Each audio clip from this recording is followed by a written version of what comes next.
Ladies and gentlemen, good day, and welcome to LT Foods Q3FY25 earnings conference call hosted by Motilal Oswal Financial Services Limited.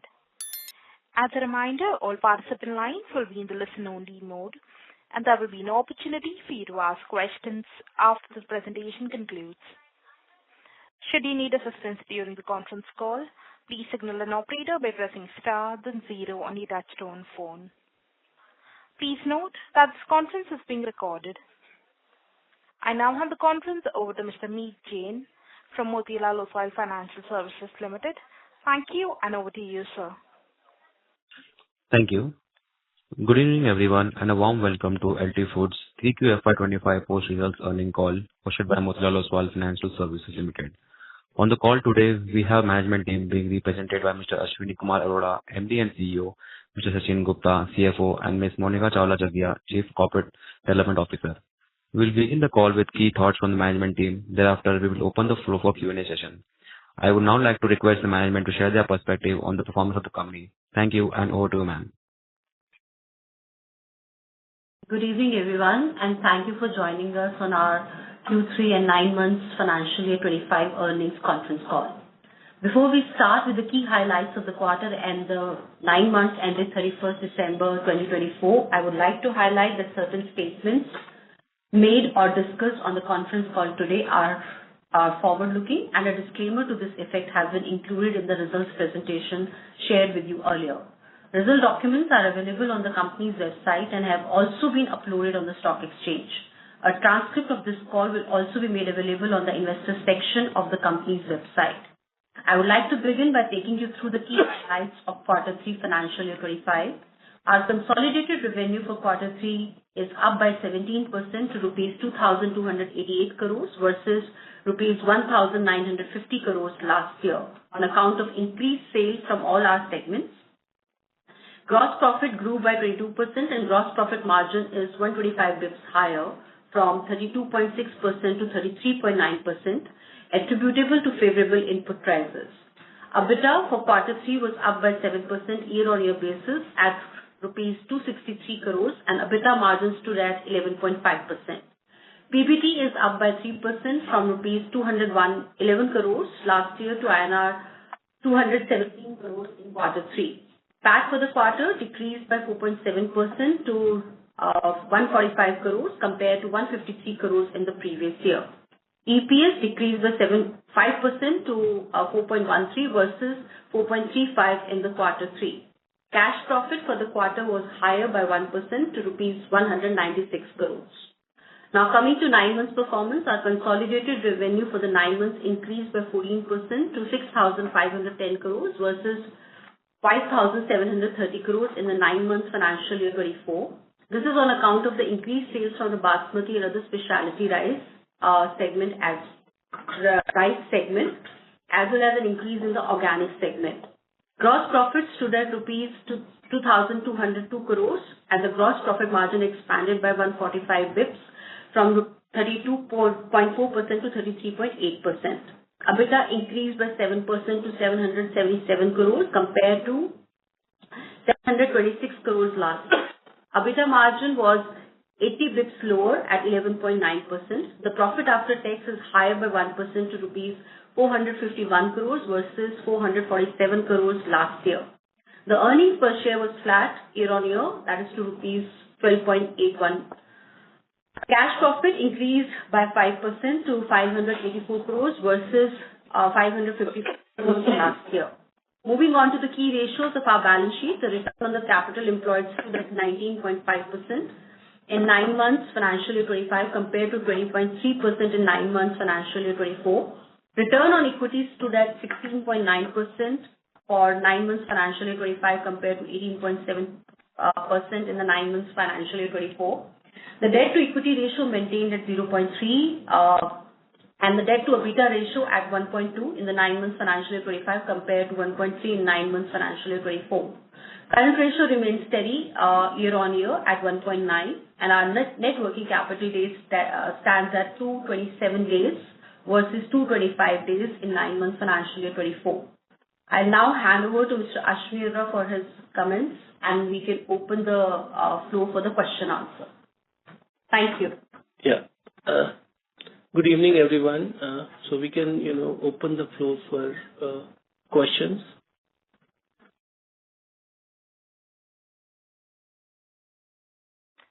So should we open up for questions? Yes, please. Thank you. Ladies and gentlemen, we will now begin with the question and answer session. Anyone wishing to ask a question may please press star and 1 on your touchtone telephone. If you wish to remove yourself from the question queue, you may press star and 2. Participants are requested to use handsets while asking a question. Ladies and gentlemen, we will wait for a moment while the question queue assembles.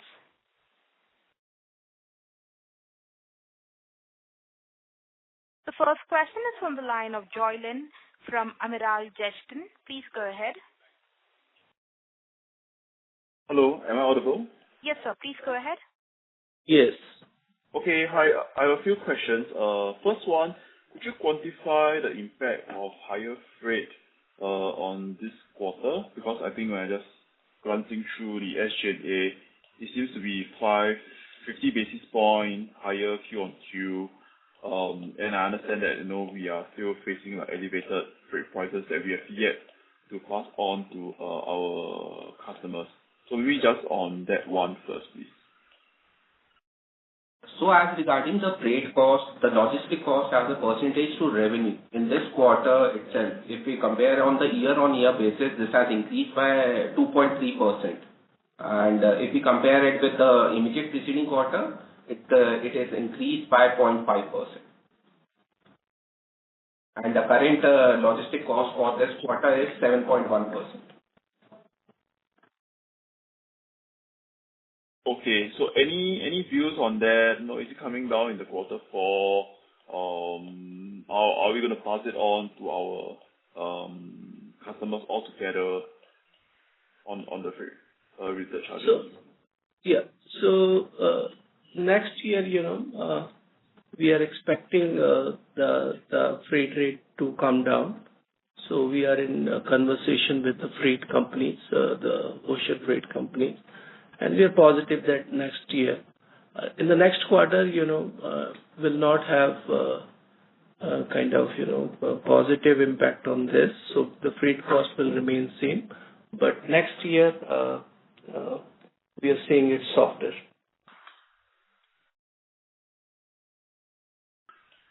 Okay, sure. Because I think the previous understanding was that quarter four is when, the freight prices will normalize as we're expecting it to come down. Yeah, because we already have inventory, in the system with a higher freight cost. So even, if it changes now, it will have impact in the next financial year, first quarter. Okay, no, that's very clear. I guess next question is on the associates earnings. So I think this probably relates mostly to Golden Star. I think it came in at around 4 crores this quarter, which obviously has declined quite significantly from last year's 117 and also last quarter's 88 million rupees. So any colors on this, what's happening to Golden Star? So again, the profit has come down because of the, higher the steamer freight from Thailand to West Coast. So that's the main impact. So there is no decrease in price or in the raw material cost has not increased. So purely impact of freight cost. Okay, got it. Go back to the queue and follow up later on if there's more time. Thank you so much. Thank you. We'll move on to the next question. That is on the line of Nandita from Merculus Investment Managers. Please go ahead.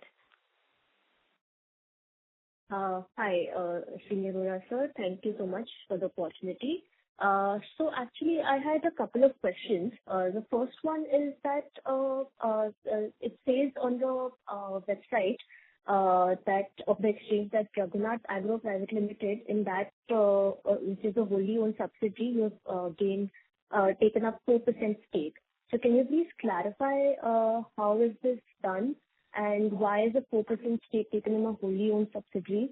And secondly, in the other expenses, which rose to 17% of revenues from 14.5% of the revenues last year, it was just generally freight which contributed largely to this, or was there any other cost item which also led to the rise in other expenses? And Sachin will take up this question, yeah. So, as regarding the other expenses, last year it was 14%. This year it is 16.3 on a 9-on-9 basis. And this increase in the expense is mainly attributed to the logistic cost. The logistic cost has increased on the 9-year basis by 2%. So this is the major increase in the other expenses. As regarding the Raghunath Agro Industries, initially company had 96% holding. So the 4% holding was with one of its subsidiaries, Daawat Foods. Now LT Foods is acquiring that 4% share also. Now it will be 100% subsidiary of LT Foods. Hope I have answered your question. Yes. Thank you so much. And we are in the process of merging this also. So Raghunath Agro will get merged in LT Food. Okay, so it won't be a wholly owned subsidiary then? We are in the process of doing that, yeah. So it will be get merged with LT Food. Yes, so we are in the process of fast track merger scheme. Understood. Thank you so much. Thank you. A reminder to the participants, anyone wishing to ask a question, may please press star and 1. The next question is from the line of Damodaran Kuti from Aquitas Capital. Please go ahead. Yeah, thank you for the opportunity and congratulations on a decent set of numbers. So, thank you, Damodaran. So my question was on strategy on pricing. So given that basmati prices have dropped this year, what will be our strategy on pricing? Will we be focusing on holding prices and improving margins, or will we pass on the benefit of the lower prices to customers and focus on improving our market share? And what implications does it have for FY26 margins? So just some color on that will be helpful. That's question number 1. Thank you, Damodaran. So we are evaluating, definitely, the prices of input cost or raw material cost has come down as compared to last year. So we are evaluating, our pricing strategy and seeing the competitive landscape. Hopefully, we will be ready with our complete pricing strategy by the end of February. But definitely, I think somehow we had to take some price decrease. How much we are evaluating. Sure, sir. And given that, you expect this impact of freight cost to go away next year, you can expect that will improve your margins by around 100 basis points. Because you did around 12% margins, and current year margins have come to around 11.3%. So definitely, in the second quarter of next year, we are expecting the margin to improve by the September result. Sure. That will, That will have, positive impact of the raw material and the freight cost. Okay, so got it. And just one more question on CapEx. So, if I'm correct, you had guided for around 200 crores of CapEx this year. That included your UK subsidiary and the RPH facility in US. So, any update on, what's the numbers for any update on the FY25 number and any plans of CapEx for the next year? So, on the CapEx side, next year will be almost in the range of, 150 to 200. But as far as this year CapEx is concerned, our UK facility is up. We are doing the sales. On the USA, the facility will be up in the month of May next year.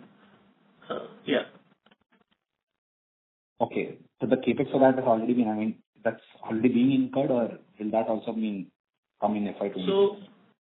So roughly, Sachin can give you the number 160. In the current year, in the 9 months, we have incurred 164 crores of CapEx.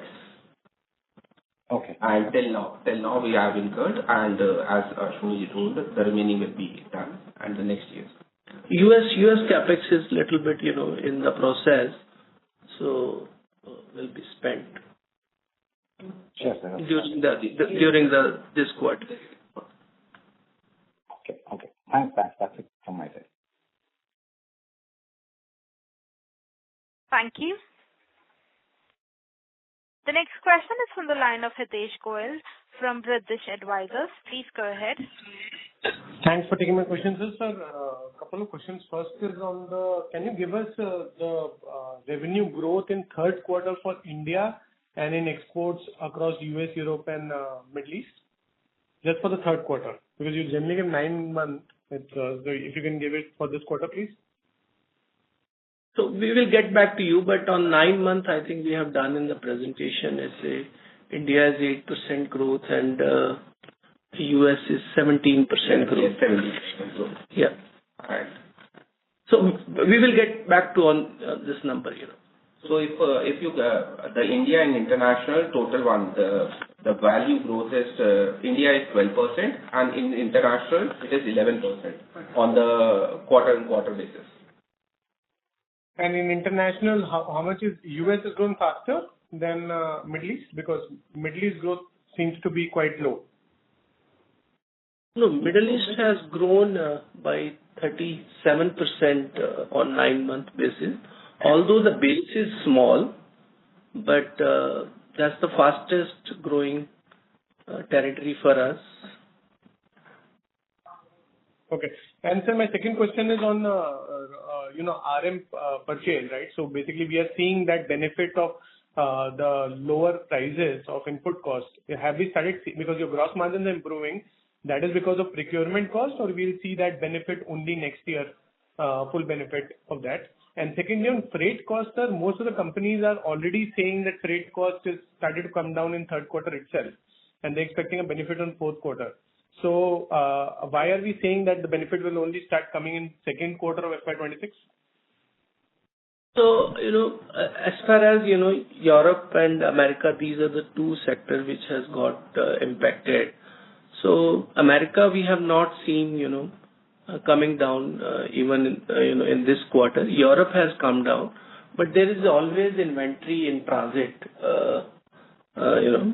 So that's why we are saying that, there will be a little bit impact in quarter 4, but the bigger impact we will see in the first quarter of next financial year.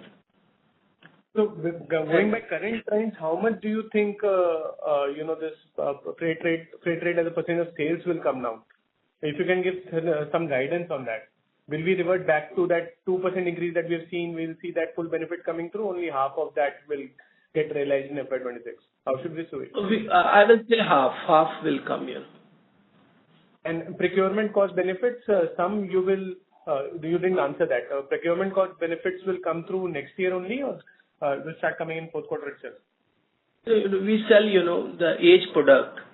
So it will start coming in the, second quarter of next year. And sir, just a final question. So in procurement cost in India, I believe that this will be passed on, right? Because it's a fairly competitive space. In exports like US and all, can you retain that benefit? No, we are living in a competitive landscape. So India, for sure, in the food service, we have to immediately pass on that benefit. But in consumer space, you can have a better margin. I cannot disclose everything here, but as I said, in the second quarter, we are expecting, the better margin. Okay, sir. No problem. Thank you. Yeah. Thank you. The next question is on the line of Meet Jain from EY. Please go ahead. Hi, Meet here from Motilal Oswal. So my question is regarding the organic food segment. We saw 26% kind of growth this quarter as compared to earlier in the higher 30, higher 40%. So just want to get some flavor on the growth trajectory of the organic segment. Yeah. Organic, this year we have grown around 37%, but next coming year, we are expecting that the growth will be in the range of 10%, double-digit growth. So, any update on the Uganda facility on this, sir? Uganda.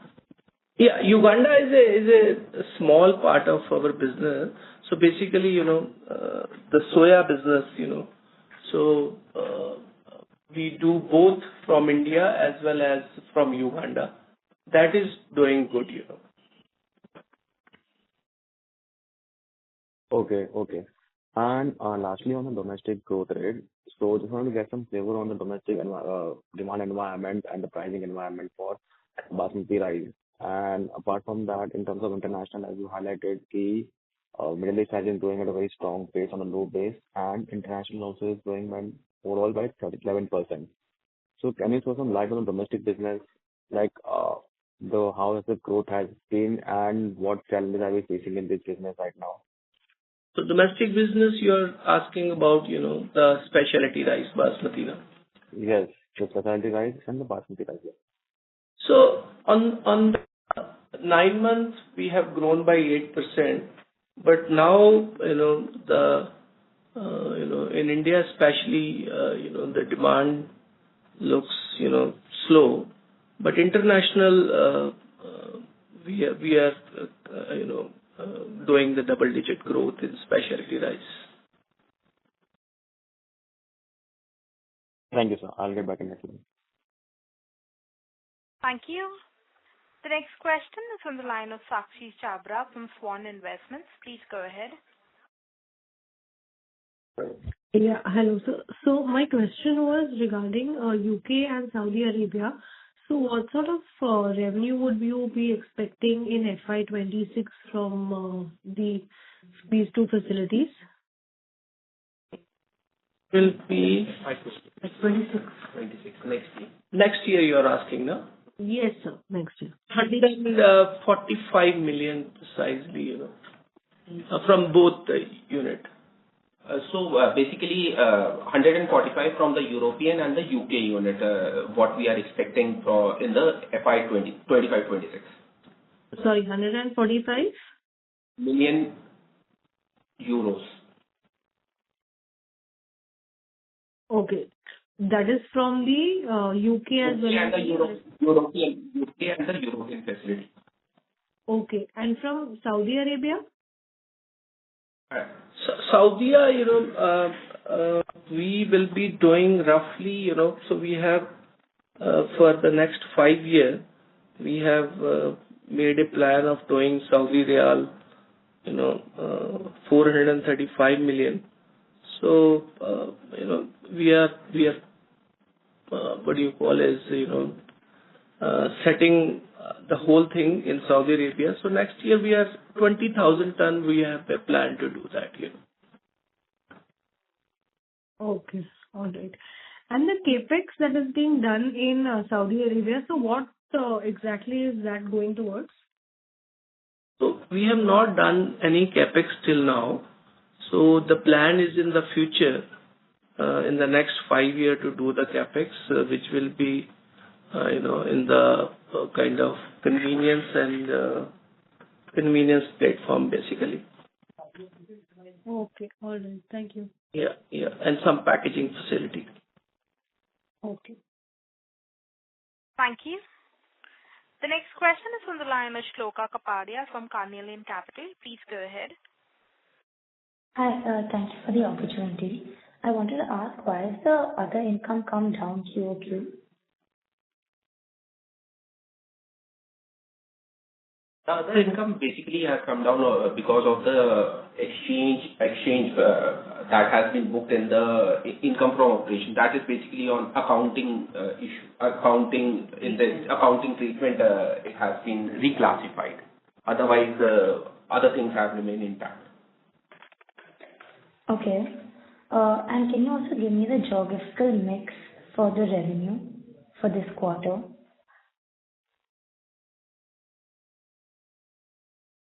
So, in the Basmati and the specialty segment, India contributed 34%, and the America contributed 39%, Europe, UK 15%, and the rest of the world, it was 12%. Can you give in terms of total sales? In terms of tonnage you are talking about? In terms of total revenue, can you give me a mix of how much is Europe, India, North America, and rest of the world contributed? In terms of total revenue, then India is contributing 30%, America 40%, the rest of the world it is same 12%, and the remaining is UK Europe. That is 18%. Okay, thank you. Thank you. The next question is from the line of Tom Kadabil from Geojit Financial Services. Please go ahead. Hello, am I audible? Yes. Yes. Yeah, I would like to know the basmati rice volume and average realization. So this 9 months we have made a revenue sales of 5,25,000 tons with an average realization of 103 rupees. Okay, and for the quarter? For the quarter, that is 1,85,000 tons and an average rate of 105. Okay. And the international and India volumes, do we have a separate allocation? So that you can raise to our IR team and they will provide. Okay. And what about the procurement cost of rice average? So the average procurement rate this year, as Ashwin ji has told, it has reduced by 10 to 15%, and an average procurement rate of the paddy is 32 rupees. Okay. Thank you. Thank you. A reminder to the participants, anyone wishing to ask a question, may please press star and 1. The next question is from the line of Yash Mehta from Art Ventures. Please go ahead. Yeah, am I audible? Yes, very good. Yeah. Sir, I just wanted to know what is the kind of volume growth do you expect in Q4 and in FY26? So, we will be, the overall growth for full year, we are expecting around 12%. 12%, yeah. For FY26, right? Yeah. Full year basis. Okay, and for Q4, FY25? So we will be maintaining that growth rate what we have achieved during this, and the overall year growth will be in the range of 12 to 13%. Okay, thank you very much. Thank you. The next question is from the line of Vipul Kumar Anupchand Shah from Sumangal Investments. Please go ahead. Thanks for the opportunity. Sir, can you give the market share in India? What was our market share in Basmati segment last quarter, and what was the same last year, same quarter? So, we are holding now 28% market share in India, and last year it was 30%. So we have lost 2% market share, right? Yeah, but because, we have some segment we have left because of the non-profitability, and but overall the growth is 8%. So we have deliberately vacated the market share? Yeah. Maybe, where we were having some challenges in terms of margin and all these things. So that we have left here. And sir, my second question relates to organic food. So once we reach revenue of 1,000 crores, what type of margin we can expect from that business? Because that business should naturally have much higher margin. Yes. So, the major business of food business will come from USA. This year we have done 100 crore rupees of business there, and we have set up the new facility. So the demand is more than 15%, year on year we are growing. So this we are thinking both organic and inorganic. So organically we will build this business in the next 5 years around 500 crore. The next 500 crore, we are Organic business. Yeah. It's organic. Organic business, if it is 1,000 crores, so what will be the profit and tax? Oh, I'm sorry, I misunderstood the question. No problem, sir. So, yeah. By financial year 26, if you are expecting 1,000 crores to be My question was, what type of margin improvement we can expect once we reach 1,000 crore revenue in the organic segment? So our target in the organic segment is to have the EBITDA margin in the range of 14% plus. So that's what we are targeting at, with a growth in the revenue at a 10 to 12% in the revenue growth.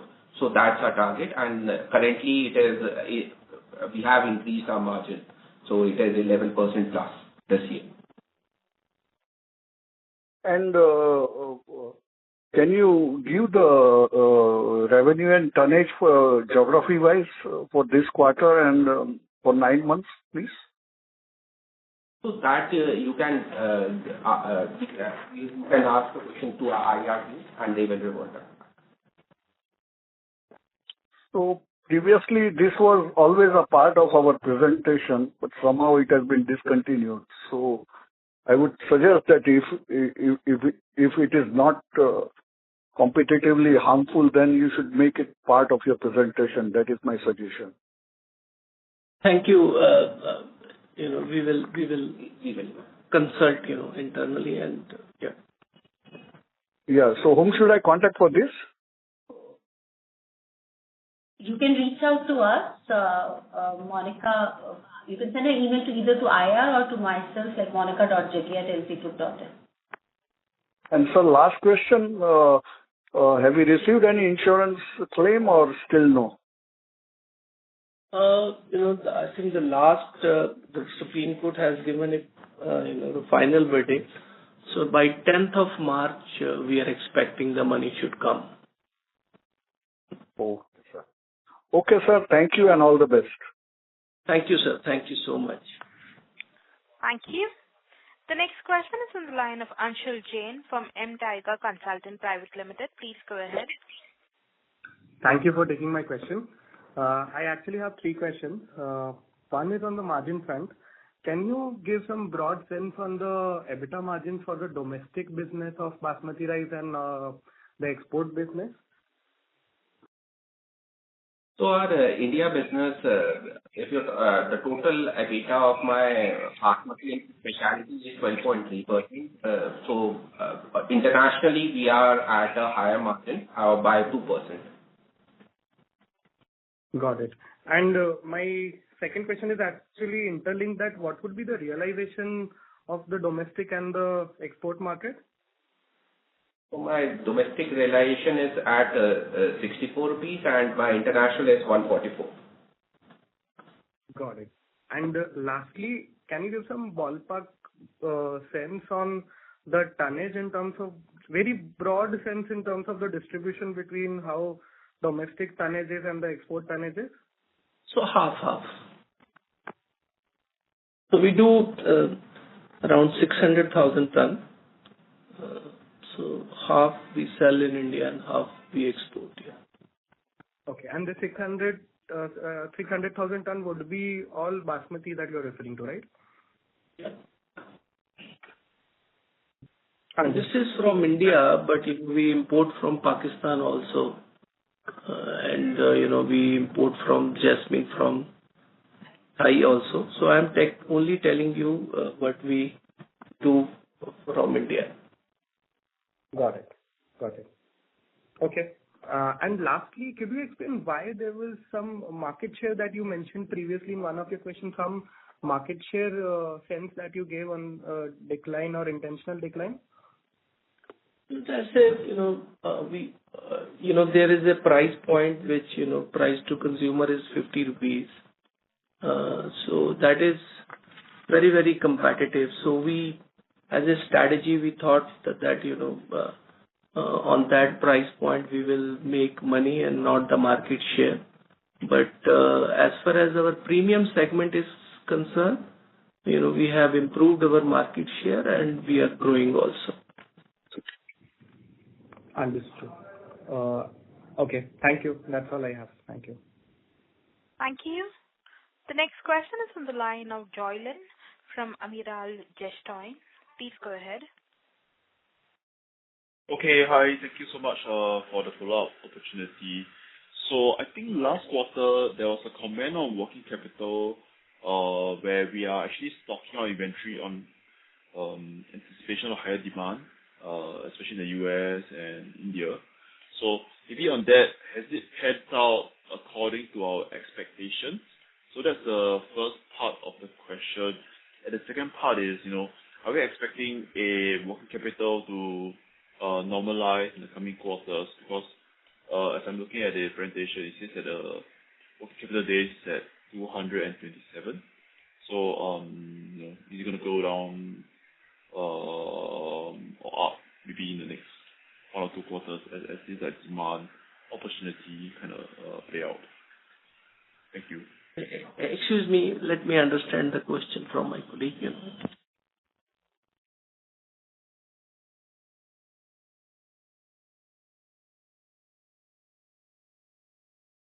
Let me answer. Yeah. So basically, as you know, this is the peak season. This is the procurement season, and the procurement happens in the month of October to December. So our working capital, if you compare it with the March itself, the March will be much lower. The last year, December, the working capital days were 225. This year it is 227. So more or less they have remained stable. So we are eyeing that, and we will maintain our working capital days as we are in the March. So they won't be getting increased. So yes, we have additional procured because of our demand what we anticipate in the next year. So still we will be maintaining that working capital days and will be maintaining our return on capital. Okay, no. Maybe more specifically, inventory days are 268 for the 9 months of 2025. Whereas it was 248 last year, so obviously there's a jump of 20 days. Are we expecting inventory days to be structurally higher going forward? So yes, but we will still be maintaining that working capital days. So yes, the inventory days have moved by 20 days, but the working capital days we will be maintaining, and that inventory which we are holding, that is basically because of which we are getting the increased demand, expected demand in the globally which we are having.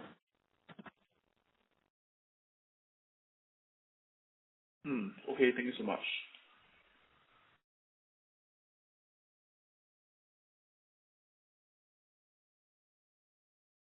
Joylin, are you done with the question? Yeah, I'm done. Thank you so much. Thank you. Thank you. The next question is from the line of Resham Jain from DSP Asset Managers. Please go ahead. Yeah, hi. Good evening, team. So I have a few questions. So first one is, in the last 2 calls, we mentioned that the freight cost has been little elevated. So is there any update there? How is the freight cost moving now? And how are you booked? Because typically, I think you book in advance, typically for some portion of your shipments. So any update on the freight costs? So, Resham, we do a contract, but the contract apply in the next financial year. As far as US sector is concerned, the freight rate has not, came down to the last level, which was the bottom one. On Europe sector, the freight has started, softening. And as I said just now, that the impact will come in the first quarter of next financial year. But definitely, Europe has started softening rate. What is that quantum out of the total kind of freight cost you have? How much reduction can happen because of this Europe fall? Yeah. So the last year, the 5% was the logistic cost, and this year is 7.2.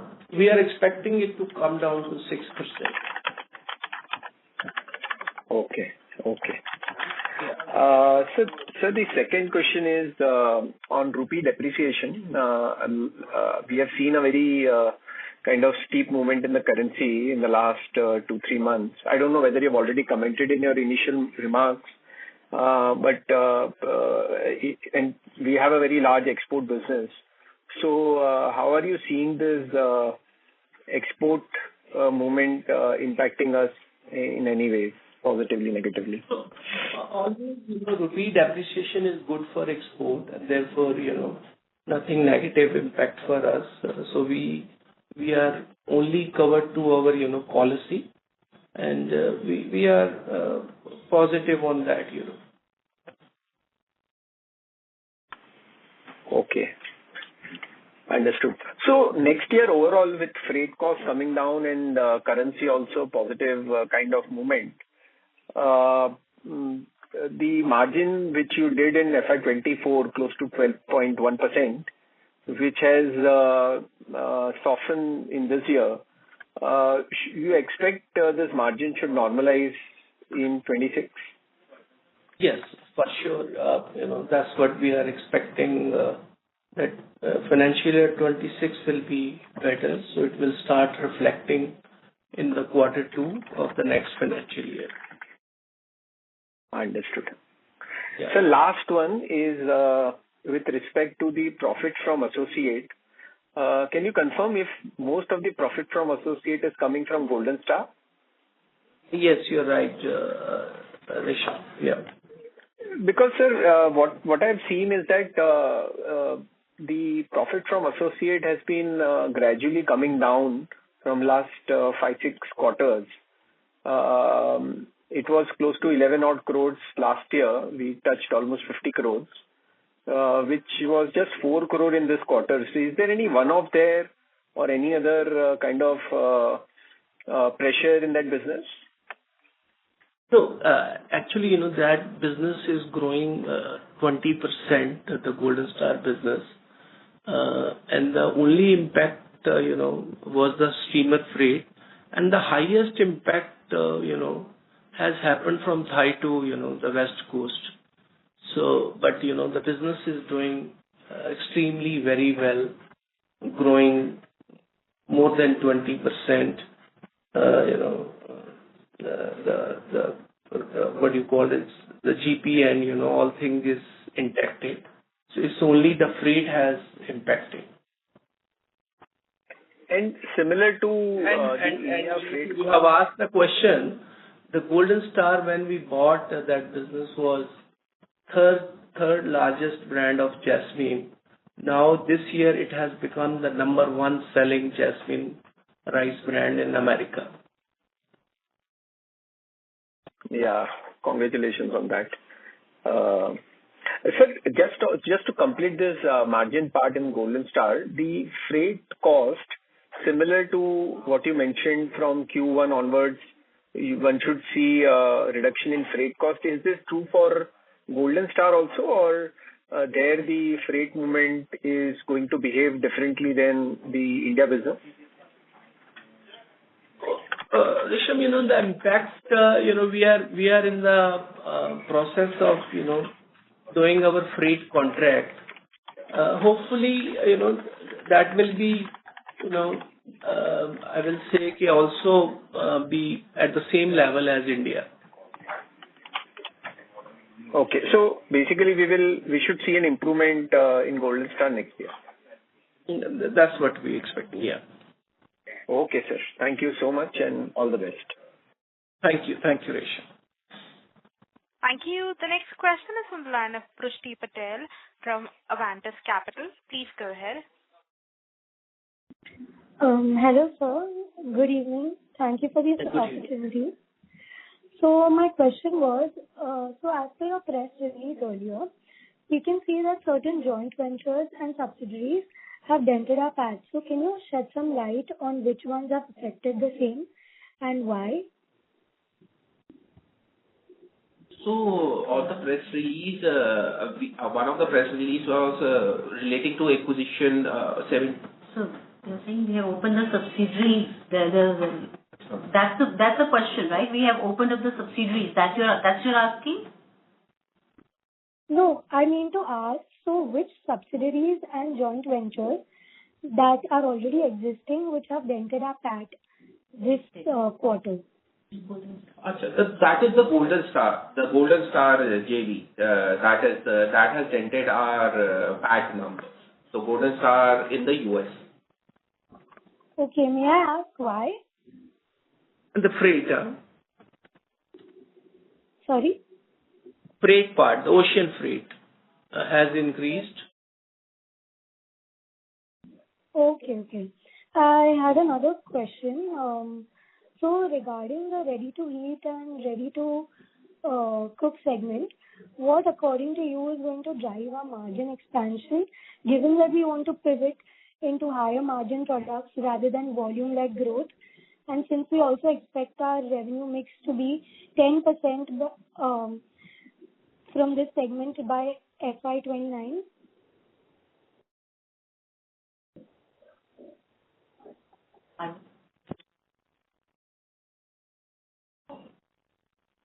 So, in the ready-to-eat business, the bigger business is coming from USA, around 100 crores. So already, the EBITDA is positive, is around 7%.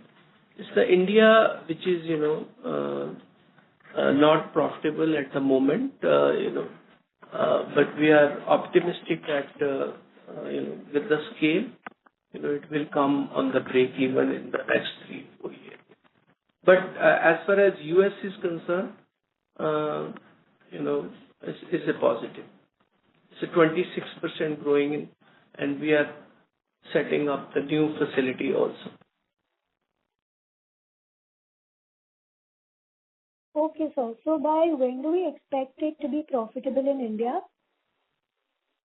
In year 27, that's what we have mentioned in the presentation also. Okay, sure. Thank you. Thank you. Thank you. A reminder to the participants, anyone wishing to ask a question, may please press star and 1. The next question is on the line of Arjun Balakrishnan, an individual investor. Please go ahead. Hi, thanks for the opportunity. Can you hear me well? Yes, sir. Very well. Yeah, hi.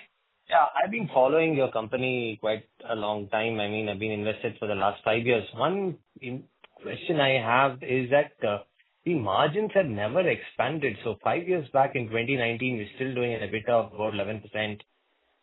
And now we are okay, off and on, we are about 12.5, and then we are back to the 11.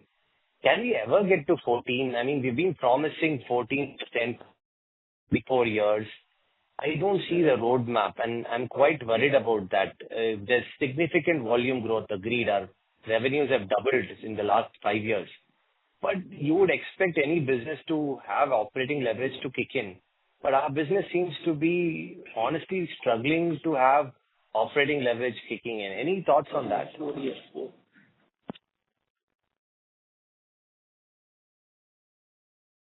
So Arjun, actually, the business is doing very well.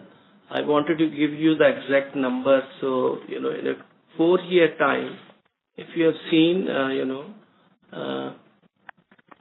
we have grown 17%. That's, very great.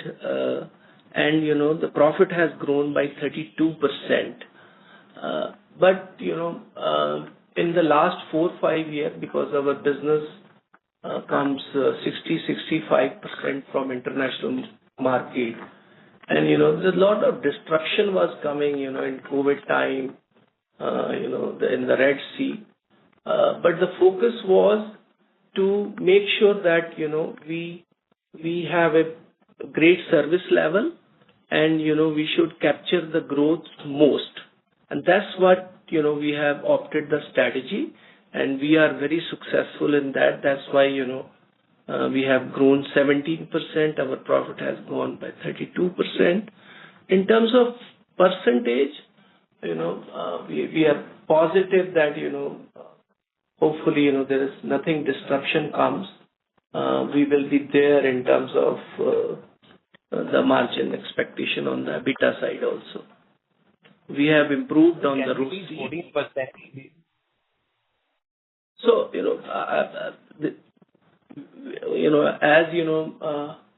the raw material prices have come down, and we are hopeful that, the EBITDA margin in terms of percentage will improve. But important is we are focusing on ROCE, and we have done extremely very well on that. In terms of growth, in terms of improvement in ROCE, in terms of PAT growth. No, I think I would totally agree that you have done quite well in the last 4-5 years. I'm just seeing the next line of growth, I hope, is on margin expansion. Volume growth is definitely there, right? But margin you were saying you are sad. I thought, let me. Yeah.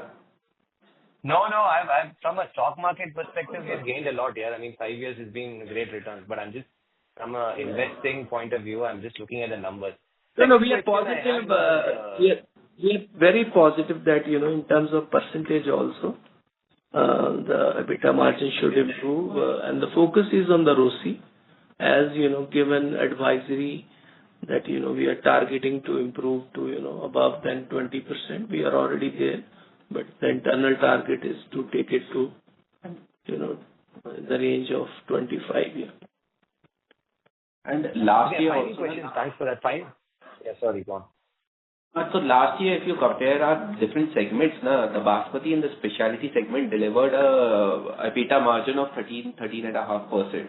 It is basically the investments which we are making in the other segments, be it the RTC and RTH. That is dragging. Yes, this year the freight cost had impacted by.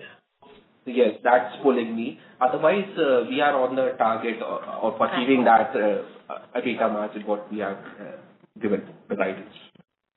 Yeah, you're right. I agree. That's pulling it down. Like, final question is on the insurance claim. So if it kicks in, do you think that will be recorded in the subsequent quarter? Because you had taken a hit. I mean, when the claim, I remember when it was long back, right? You had taken a portion of the claim as a hit on your bottom line. Will that get added on in the next quarter? We are quite hopeful that by 10th March, the money will be received, but the profit, as recording of the profit, because still the case is being heard in the High Court. So the money will be received. The recording of the profit, because we had taken a hit, that will be recorded once we have received the verdict from the High Court. Okay, thank you. That's it from my side. Thank you. Thank you. Ladies and gentlemen, that was our last question. I now hand the conference over to the management for the closing comments. Thank you so much. If any question is unanswered, or you have more questions, you can reach us on investor relation desk. We will be happy to answer that, and looking forward to see you or hear you soon. Thank you. Thank you, members of the management team. Ladies and gentlemen, on behalf of Motilal Oswal Financial Services, that concludes this conference call. We thank you for joining us, and you may now disconnect your lines. Thank you.